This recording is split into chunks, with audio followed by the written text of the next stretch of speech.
name is Dr. Courtney Allen. I am the coordinator of the faculty lecture series. I'm also an assistant professor in counselor education, and I run the school counseling program here at Adams State University. I'm so excited to see such a good crowd out tonight. It seems like a nice mix between the community members and our students, so welcome. Before we get started, I want to give a little plug for our next faculty lecture series, which is coming around the corner. It's in 2 weeks. It's October 25th. And it's by our own interim BPAA, Matt Nearing. He's a professor in physics. He's giving a talk entitled The CDE, so the Colorado Department of Education's Rating of Colorado Schools, a Poverty Bias. Should be really interesting. Very hot topic right now. So please come in 2 weeks from now, and hope we'll see you same time, 7 p.m. In this room. Okay, so without further ado, I give you Dr. Bill Lipke from the music department.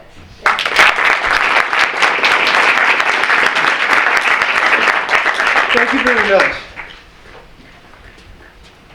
Thank you very much. Thank you all for coming out, and it's really a joy to be able to talk about the music of the Reformation. 500 years, half a thousand years of history. And we date the Reformation from 1517 and to 500 years ago this month. And that's why I was very interested in talking about this topic and some of my favorite music. I've subtitled my talk, A View from the 500-Year Summit. Here in Colorado, we love to climb mountains, get that summit. 500 years. Amazing. Martin Luther nailed his 95 Theses to the castle church door in Wittenberg, Germany. Exactly 500 years ago this month. They were statements to contest the sale of indulgences. And he really just wanted to start a discussion, have a discussion with his colleagues.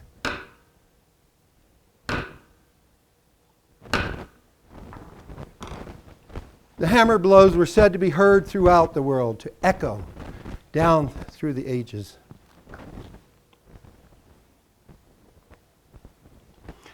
This is a lecture on music, not a lecture on theology or philosophy or history, although those disciplines do definitely intersect with a study of music. In fact, we'll talk about the medieval university quadrivium, and after the trivium with rhetoric and the quadrivium with arithmetic and music, they could go on and study philosophy and theology. The Renaissance in music we usually date from 1450 to 1600. An interest in ancient Greek music theory, balance in architecture, a column there, you go to the Acropolis and climb up and you can see the Temple of Athena Nike and the other structures, extremely balanced. A rebirth of interest in the art and culture of ancient Greece and Rome and classical ideals. The time of Leonardo da Vinci, scientist, inventor, artist, Renaissance man. We had Renaissance man also. Martin Luther was one that was interested in multiple subjects. The Mona Lisa painting, you walk around and you can see there's the Musée d'Orsay and the Louvre, and you can different paintings in those places, but it looks like she's looking at you wherever you go. Christopher Columbus, just this week, right? We observed Columbus Day, exploration to the New World. In 1492, Columbus sailed the ocean blue, I heard when I was a kid. An Italian sailed for Spain. The meeting of the Native Americans and the Europeans, shortening the communication loop. What an incredible event. Magellan circumnavigating the globe in 1517, sailed for Spain. Chorale tunes would later circumnavigate the musical globe. Again, time was ripe for the spreading of writings and music across the world. Johann Gutenberg, the printing press, in the previous century, not too many years before. Again, the time was ripe for the spreading of the music of the Reformation. And I give credit to Shakespeare because they say he coined that phrase, time was ripe. Earlier music, chant, polyphonic music, hallelujah, hallelujah. We can see there was chant, which was monophonic. There was highly polyphonic music in the medieval and Renaissance periods. But usually in Latin, the Kyrie is the only Greek part of the Mass, but usually in Latin, highly educated people could sing this. But the average person could not. They really could not understand. And you just look at the notations right there. You have to read the clef, and you see the 4-line staff, which eventually now we have a 5-line staff. Initially, they had staffless neumes. You just kind of went up and down on a piece of paper. But again, Greek, Latin, and a lot of people would say, looks like Greek to me. That some of the contributions of the Reformation, public education, Martin Luther and some of the reformers were very much supportive of literacy for all, men, women, boys, and girls, music for the common man, woman, boy, and girl, to sing, specifically chorales we'll be talking about, and the teaching of vocation, that all people had a calling, not just the clergy. The rise of instrumental music in the Renaissance. The passamezzo and the galliard were dances commonly paired. So the passamezzo, usually a slower duple meter dance, 1, 2, 1, 2, 1, 2, was paired with a fast triple meter dance, 1, 2, 3, 1, 2, 3, 1, 2, 3. And they really worked quite well together and set the stage for so much later music in the Baroque period. For example, the dance suites of Johann Sebastian Bach, where he composes a gavotte, and it starts, instead of 1 and 2, it's 2 and 1 and 2 and 1. Harpsichord, of course, was a great instrument in the Renaissance. And this is, of course, a small harpsichord, but would have been common in the Renaissance. And if you want to stop by my office, you can come and play it. So this is a gavotte from a later period by Bach in the Baroque. And I tend to say the Baroque. Some scholars say the Baroque period, and some just say the Baroque, like the Renaissance, the Baroque. And I tend to go with the Baroque. So this is a gavotte, 2 and 1. And we hear that live. They're having fun, to put it in modern American language.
Thank you. Of course, I always like to tell my students there were no TVs, and most people say, what's a TV almost, but there were no iPods or iPads or Samsungs or MP3s or MP4s, anything like that. So there was a need for entertainment.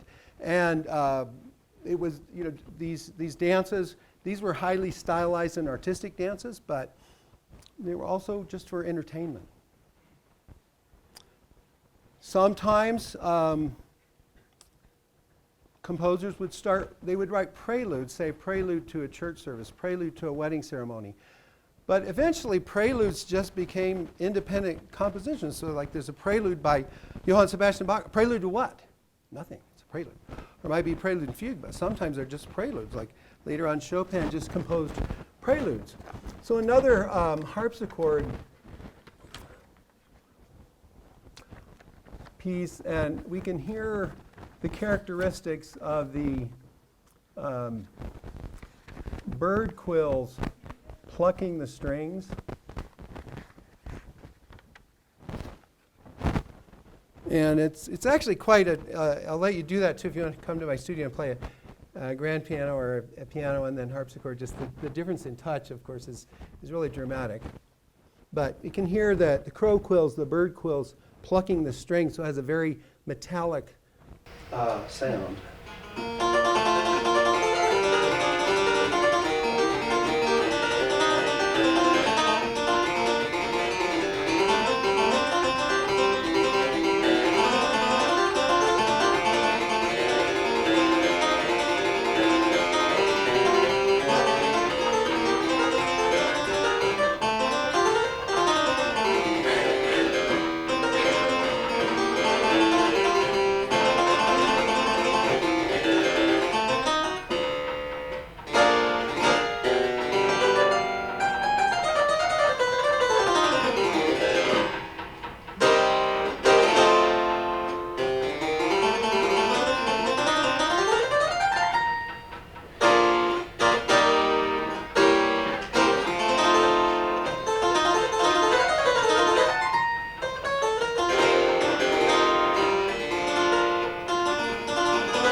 Thank you. And so you can hear also that the technical capabilities of the instrument were being cultivated and more stylistically advanced.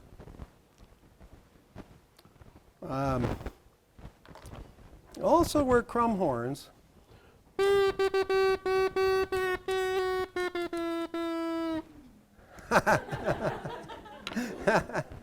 And my former, one of my former colleagues, Betsy Shower, some of you know her, she used to do, we used to have a crumb horn ensemble they used to play. So you can actually play those if you practice. I'm not a crumb horn expert. But a great time for invention and development of instruments. The lute was very popular, like a half pear-shaped guitar. Educated people were expected to be able to play the lute. Music was part of the university quadrivium, and of course the harpsichord here with the bird quills plucking it, and crumb horns. The university education is really quite interesting in revealing that the trivium had grammar, logic, and rhetoric. But the quadrivium, arithmetic, geometry, music, and astronomy. I'd like to take this to some meetings because Dr. Schill can tell us here, and some of you other educated musicians and music students, that music is highly mathematical. We can look at the overtone series that Pythagoras, about the 5th century BC, showed that the overtones, when we hear that pitch, octave, oct in Latin, right? 8 notes above that. We hear that, then a 5th above that. I'm not playing it, I'm just holding off the dampers. And then 4 above that. Getting fainter and fainter though, isn't it?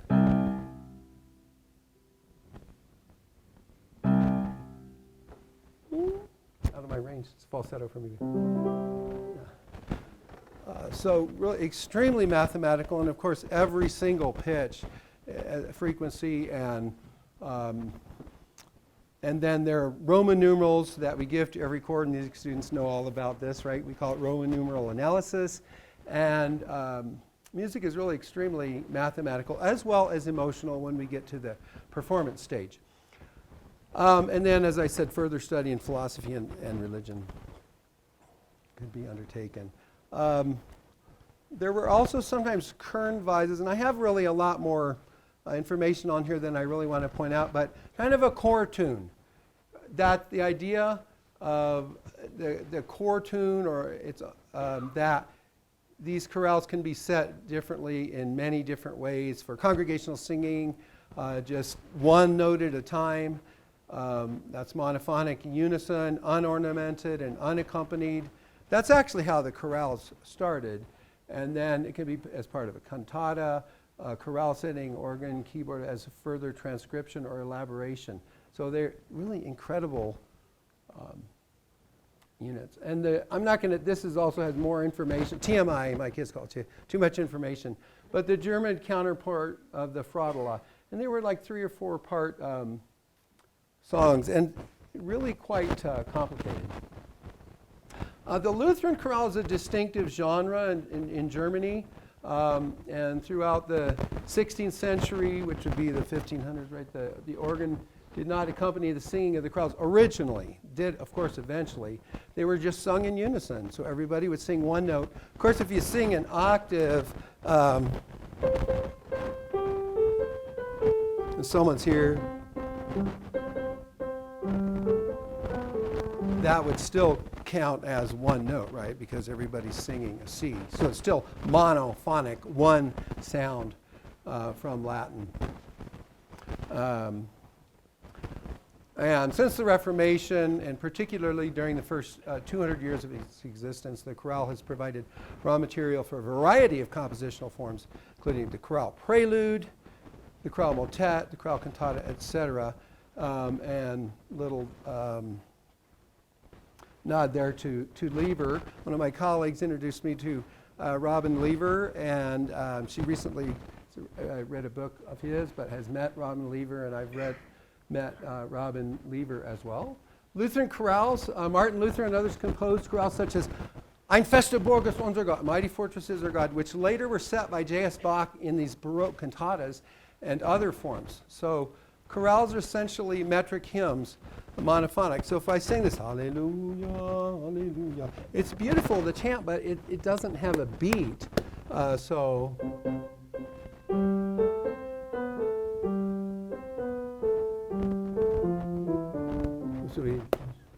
that steady beat allowed more people and less, people with less education to sing it and to show up and be able to stay together.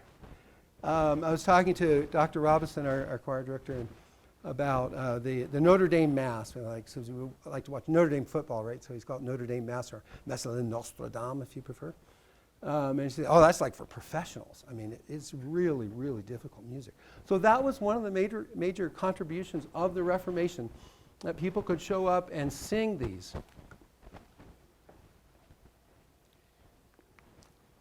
The term chorale used today often to mean the words and the tune, but I usually, when I say chorale, and in the Baroque period, it was usually meant to refer to the tune, the chorale tune, and it could be set to a lot of different words.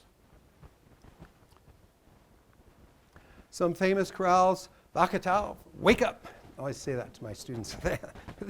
they think I'm talking to them.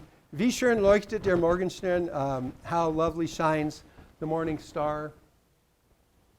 And we'll hear some of these shortly. Chorale traits. Simple language. If you want everyone to be able to do it, it can't be complex. They can't have to get out their Greek and Latin dictionary to figure out the words, right? Simple language. In fact, my son did a play, and some of his friends at school, they said that Martin Luther went to the street corners and talked to people, heard the common language when he translated the Bible. So simple language. I find that today in our society too. We try to relate to all people, and you ever read a legal document? That's like specialized training, and we need that, but language that everybody can understand. Rhymed metrical verse, so a steady beat. Strophic musical form. What do you mean strophic? Verses. Almost all the songs you can hear on the radio, right, have verse, chorus, verse, chorus. It's easy to follow, and it stays with you.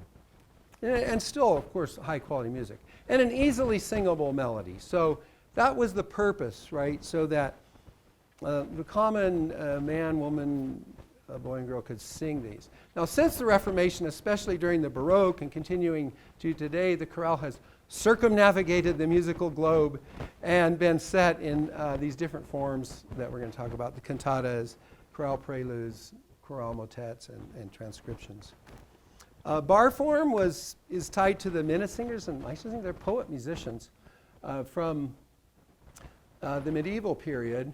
And AAB, Stollen, Abgesang. So you have a section of the music, a phrase, which I did. I'll play it one more time so you can hear it.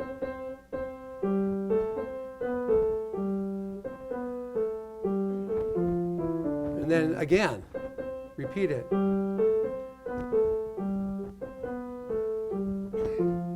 So you can see that bar form in many, many chorales. Then the B section is usually a little more sprawling. We even have an accidental in there.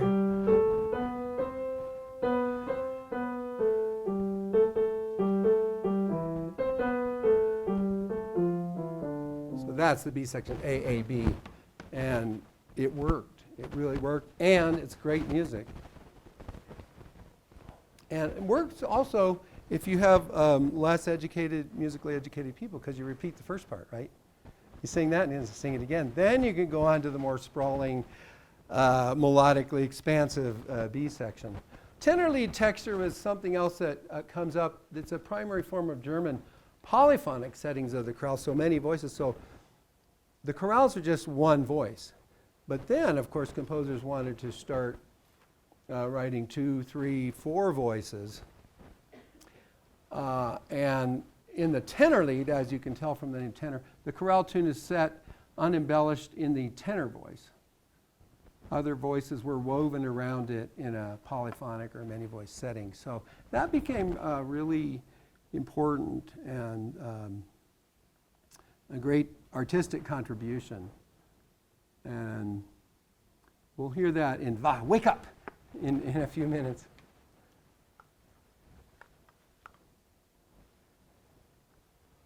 Chorales in later settings, I always like to say that chorale and the tenor lead texture became examples for future generations of composers. People are still composing in that. So it's very enduring. 500 years, half a millennium. Of course, Johann Sebastian Bach, great Baroque composer, born in Eisenach, Germany, died in Leipzig, Germany. Never left Germany, had 20 children. First wife died and then remarried. But one of the greatest composers of all time, composed in basically all of the genres of the day except opera. Handel, of course, composed a lot of opera. We're going to hear Handel's Messiah in December. And he was a great opera composer. You know, he's from Germany, but then he went to Italy and really learned how to compose opera, and then ended up, of course, in England and changing his name from Georg Friedrich Handel to George Frederick Handel, and composed oratorios like Messiah and so on. But he really was quite an opera composer, and there's kind of been a resurgence and interest in Handel's opera. I think they just did one at the Santa Fe Opera. We heard Donizetti's Lucia di Lammermoor on Family Night. You know anything about that opera? All right, the greatest composer to set chorales, I would say, by consensus of musicologists. Well, let's start with one chorale, Herzlich tut mich verlangen, so heart, Herz is heart. Heartily do I long, or we'd say, I am anxiously longing, and I thought maybe by this point in the lecture you'd be anxiously longing for me to play a chorale.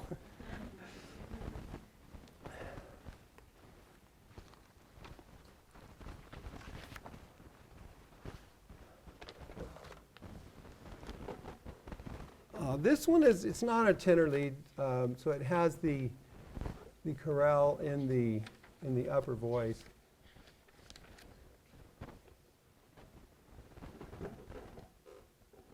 Poignant harmonies, unresolved dissonances, they linger like you're longing. It's not coming but longing for that. And Bach, if you study the life of Bach and beliefs of Bach, you can see that longing. And he would pick chorales that really fit what he intended to convey.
So we can hear that the chorale writers and Bach, they weren't trying to be crowd pleasers. In fact, a lot of times Bach ends his pieces slower and soft, or sometimes like he'll have the fast, lively, exciting movement first, and the chorale last, because he wanted to be deep. And the dissonances are resolved finally at the end. Another chorale, Ich ruf zu dir, Herr Jesu Christ, I call to you, Lord Jesus Christ, words by Johann, has been described as a supplication in time of despair. So we can also hear how he uses the harmonies and a voice woven inside in an F minor setting.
Thank you.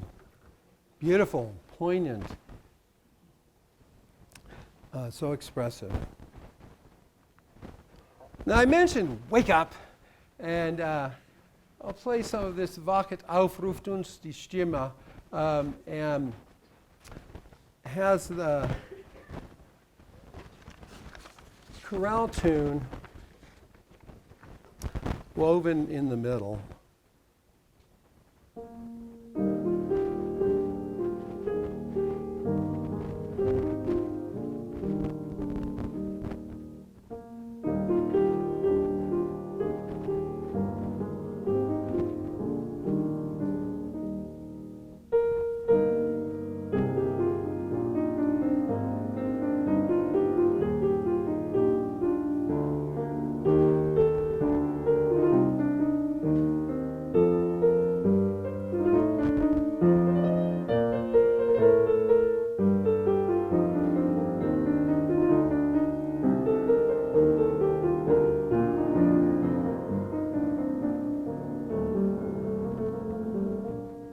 Sounds like it's starting over. Then comes the chorale and the tenor.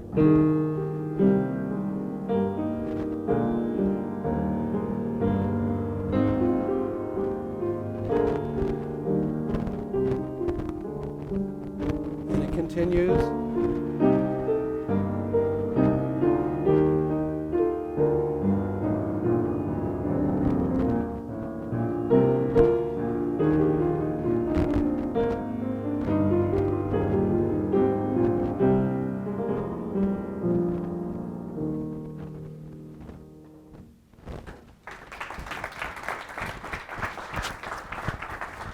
So really beautiful in that tenor.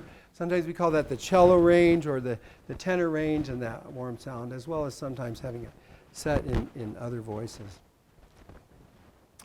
Another one is the Werde munter. Werde munter mein Gemüt. Become cheerful, my mind.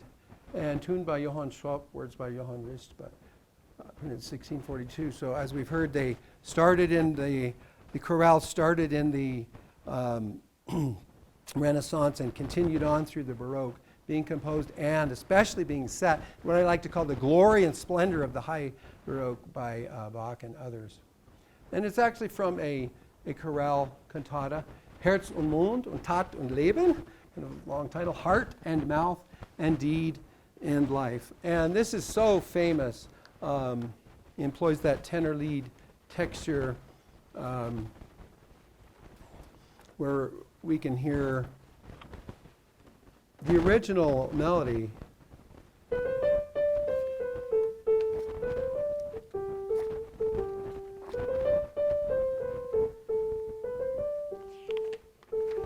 Being changed instead of that meter 1, 2.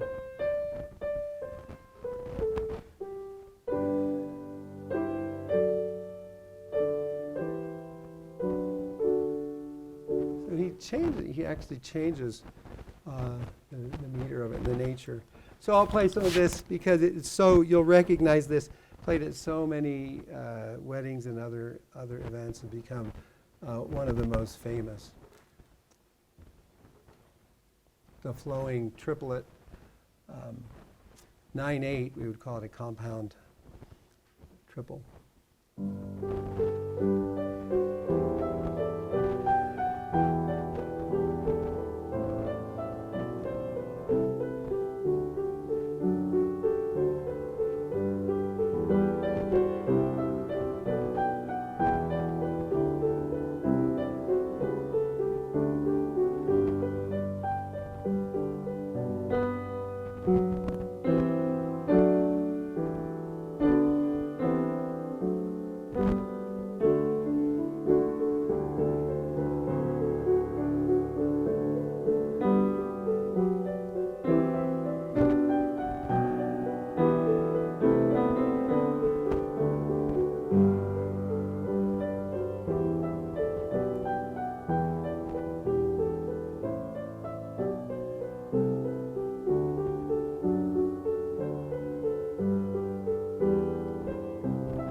Thank you. Such a gorgeous melody, and just always love to hear that and play that. And you can hear the tenor lead, right? You can hear that in the tenor voice sometimes, doubled by the sopranos, but very, very clearly in the tenor lead. He also composed a birthday cantatas. Most of his cantatas, of course, were church cantatas. He worked in churches, and sometimes he worked for princes.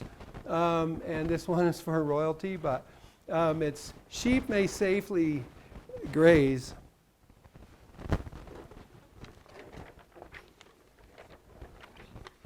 And using a similar compositional technique, I'll play some of this.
Wenn nur, I have to learn some German here, but wenn nur den lieben Gott lässt walten, if thou but suffer God to guide thee. Words and music by Georg Neumark, 1641. This is a chorale that's set with the more in the soprano voice, and it's a later example of how the German Lutheran chorale and how Johann Sebastian Bach and other composers influenced later compositions, and it's in that style.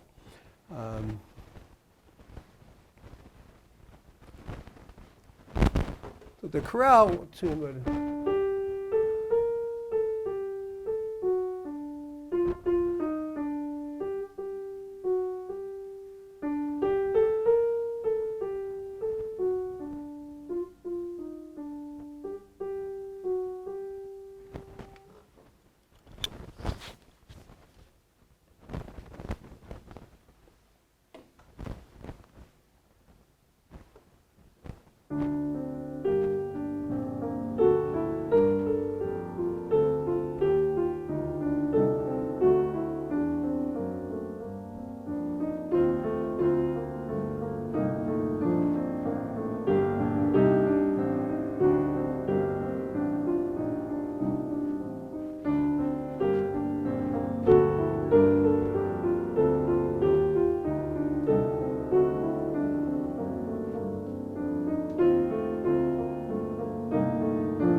very much. Well, that actually concludes my lecture. And yeah, you can find me.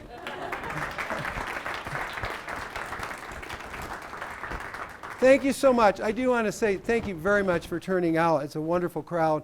And it's just incredible music. And you can hear from those chord tunes, which are great compositions in and of themselves. They have structural integrity and they can appeal to all people really at all levels. But they also hold that potential for great, great compositions beyond that. So thank you so much. Sure.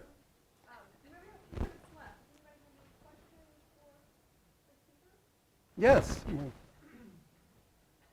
what age would students attend the trivium versus the quadrivium? Well, Kind of age, yeah, what I was referring to really was the university. So it would be at university level.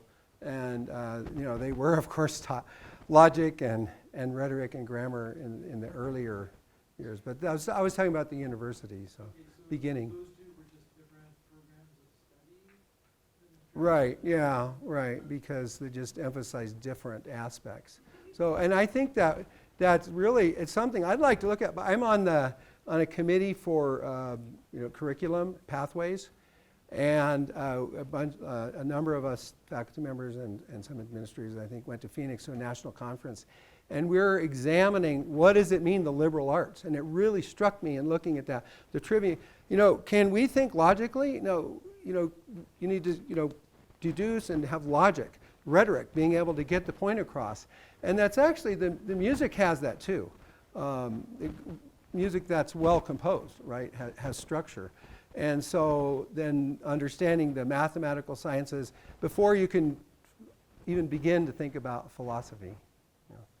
Yeah, good, excellent question. I'm going to be thinking about that a lot more too. Yeah. And yes. You talked about vocation being part of that Reformation movement and people finding fulfillment in that. Did you say that there was a tie of communication and rhetorical side of music that aided the Reformation to come to life? Yeah, definitely. The whole idea, I really just touched on education, so it's an excellent question and an excellent point that as these subjects became more and more available to the public, more and more people got into that, then I think that became educated in those subjects. They were able to communicate that in their vocations. So I think what he's asking is, that not just the clergy, and it continued, they still thought that the reformers, that the clergy had a vocation, but everyone has a vocation. And so to be able to be effective in your vocation, you have to be educated. You have to communicate the rhetoric, right? Sometimes we'll say someone's really a good communicator. You can't really be effective in your vocation unless you do that. You have logic and rhetoric. And is that even close to what you're asking? Does it play into that development? I think it does, yeah, very much so, because we have the theoretical aspects, like starting with Pythagoras, you could get into the physics of music as a whole field, and then it's tied in with the emotional part, but yet it's so structured. So I think very, very much so, and I don't know, some people say listen to Mozart in the womb, listen to Bach in the womb, and it is very, very structured, and I think that it just all goes together. Yeah, very much so. So I barely touched on that aspect of the Renaissance and the Reformation. Yeah. Anything else? Have you heard Jesu Joy of Man's Desiring? Surely that one you recognize, yeah. So I hope you enjoyed all of them. Thank you so much. Thank you for having me, Courtney.